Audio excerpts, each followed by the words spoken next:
Hey y'all, and welcome to Brawl. My name is Brian, and this bank CEO solidifies once and for all that AOC not only has no idea what she's talking about, but probably never will. Let's dive in. So for your awareness, your banks have opted out of Paycheck Protection Program forgiveness. Excuse me, that is incorrect. With the portal with the SBA. Thank you. I was trying to finish my sentence.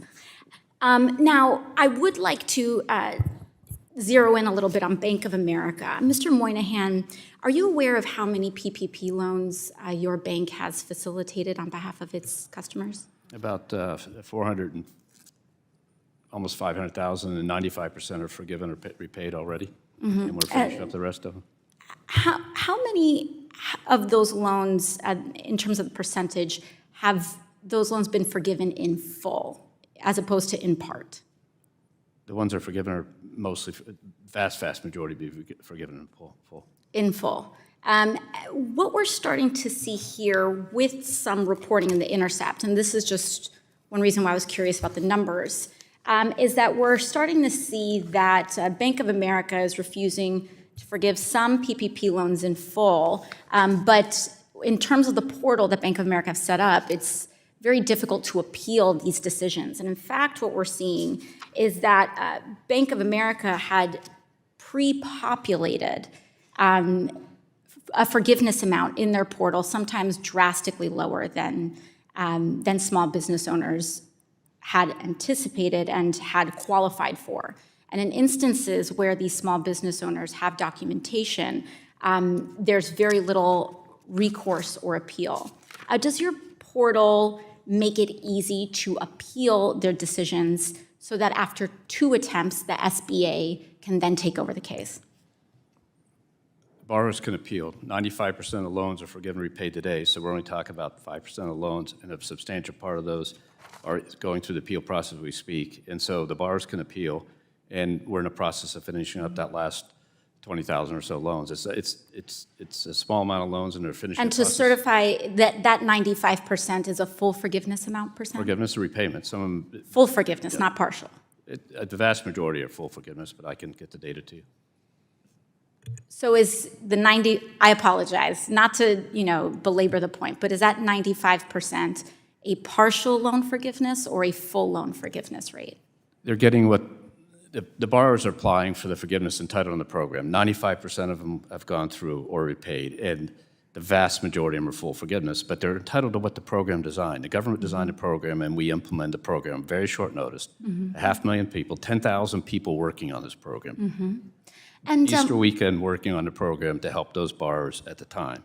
Mm-hmm. And so we're finishing that up. It's just let the process go, and a lot of what you're reading, frankly, is not the facts because it's old. It doesn't understand how the math works. And so just give us some time. We'll give you the facts, and you'll see it. Yeah, it's all so in the public record. What is the reason that Bank of America chose to opt out of the SBA portal?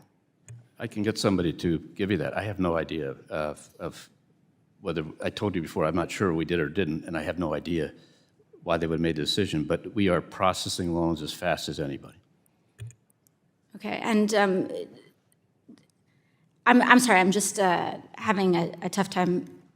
This is about $25.2 billion in loan amounts in your bank, correct? And not anymore. No, it's down there. But at one point in time. And so we are looking, and so you're uncertain as to why the bank has not chosen to enroll in the SBA portal?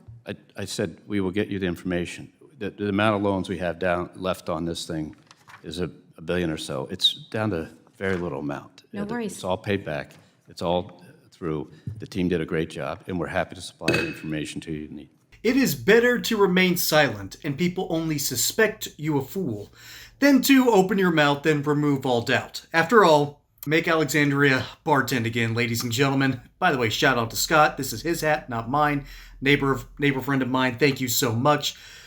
You could tell that she was prepared for a completely different exchange. She was just hoping that this was the moment that truly made her into the powerhouse that she was going to be. And all she got was from the exchange was, Oh, they paid the loans back. Checks notes. So you paid the right rates back?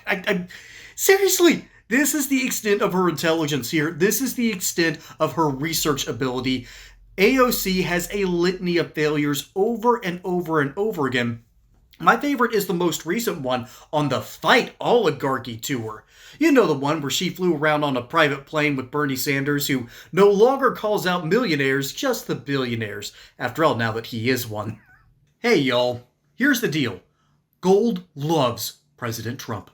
Under Trump's first term, the price of gold soared 53%, and the price of silver jumped 51%. Since the start of the second term, gold has skyrocketed even higher, breaking records and even outperforming stocks. Here's what I like about precious metals like gold and silver. They have been used as a store of value for centuries. Governments can't easily manipulate it. They are used as hedges against market risk and, of course, against inflation.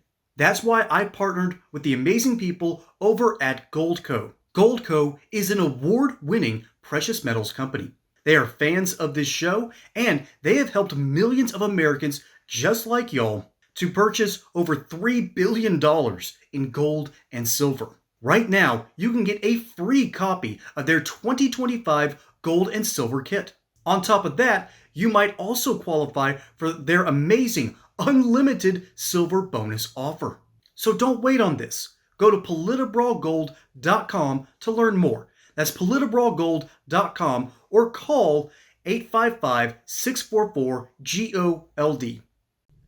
And on camera, he was forced to quit an interview because he was tired of asking questions about AOC and wanted to ask questions about himself. So not only was that ego getting in the way, now he has to admit that he really is just sort of just a few paces from the dustbin of history.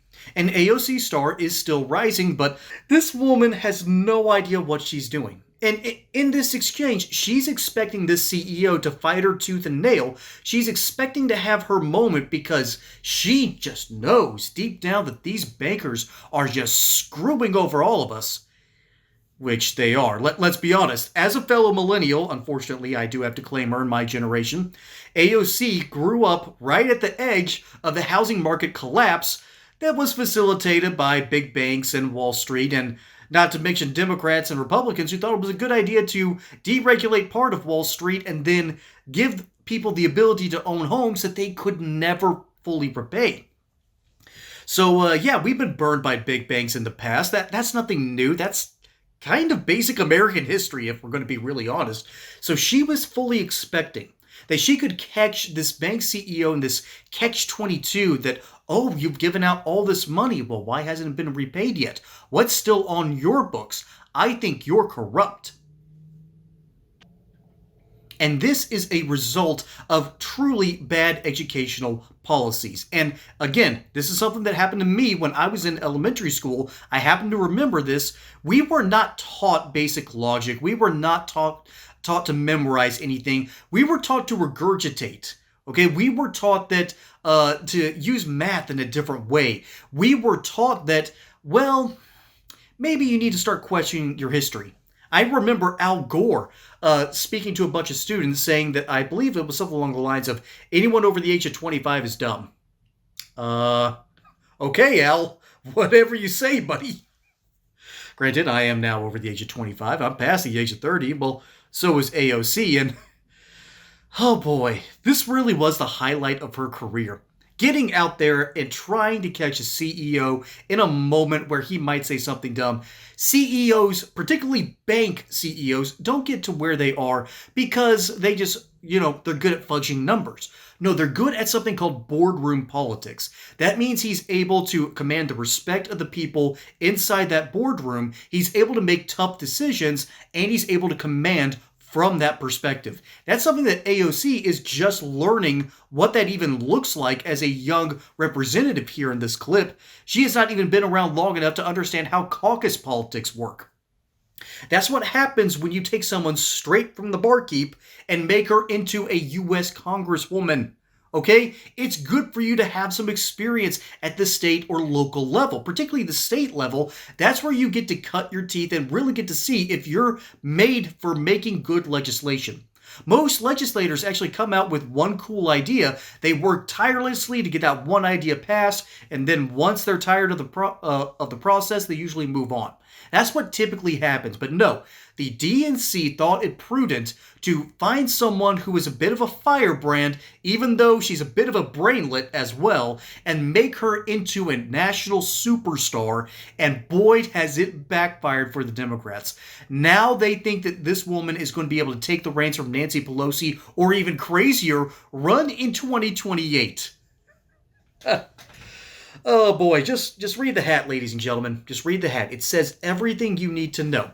She thinks that she's got something smart to say, but she doesn't.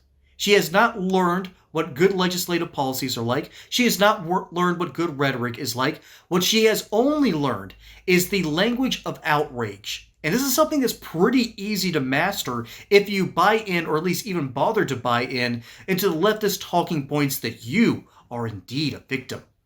And she wants to use that here and say that the American people are victims of these bad policies by these big banks, when this time the big banks are off the hook. They did their jobs. The money has been paid back. The economy is back on track. Good luck catching him in a catch-22 here, because it's simply put not going to work. Kind of like, AOC. Folks, my name is Brian. Hope you enjoyed that segment here on Politibrawl. Don't forget to like and subscribe. Catch you on the next one. Until then, y'all have a good one.